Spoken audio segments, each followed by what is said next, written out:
Teya, halika dito. Anong masasabi mo na nagbalikan na si Ate Ilina at Kuya Saidi? Okay lang, bagay di sila, no? Idol ko. Ay,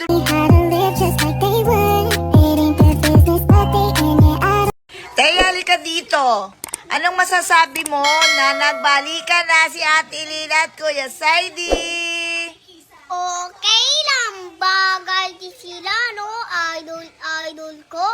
Idol ba silang dalawa? Yes! Si Kuya Saidi at Ate... Tilay. Ay, happy ka ba?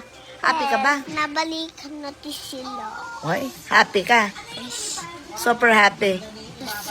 Ay, ganon. Mamaya pag pumunta dito si Ate Elaine, pag galing sa Malas, ano sasabihin mo kay Ate Elaine? Bagay naman. Ay, bagay ba sila? Ganon. Sabi mo nga kay Ate Elaine, I love you, Ate Elaine. Yung babae na yun. Ay, si Ella Dax. Ganon. Wala na nga sila ni Ella Dax. Nakabalikan na nga sila ni... Kabalikan na nga sila ni Ate. Friend natin sila. Bye, guys. Mga kapatid, mayroon tayong good news ngayon.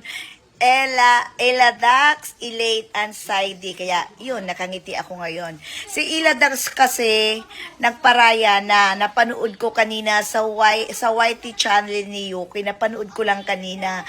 Nagparaya na ngayon si Ella Dax kay Elaine. Kaya, ayun, medyo naiyak nga ako kanina nung napanood ko doon sa YT channel ni Yuki. Kasi, umiiyak si Ella Dax umiiyak kasi nga, nagparaya na siya. Ang sabi lang ni Ella Dax na, sana daw, mahalin ng buo si Saidi ni Elaine. Kaya ayun, happy na naman yung dalawa. Kaya siguradong, pwede na siya uli pumunta sa bahay. Pwede na siya uling pumasyal at kausapin si Elaine sa bahay. Don't need no one to tell me how to live just like they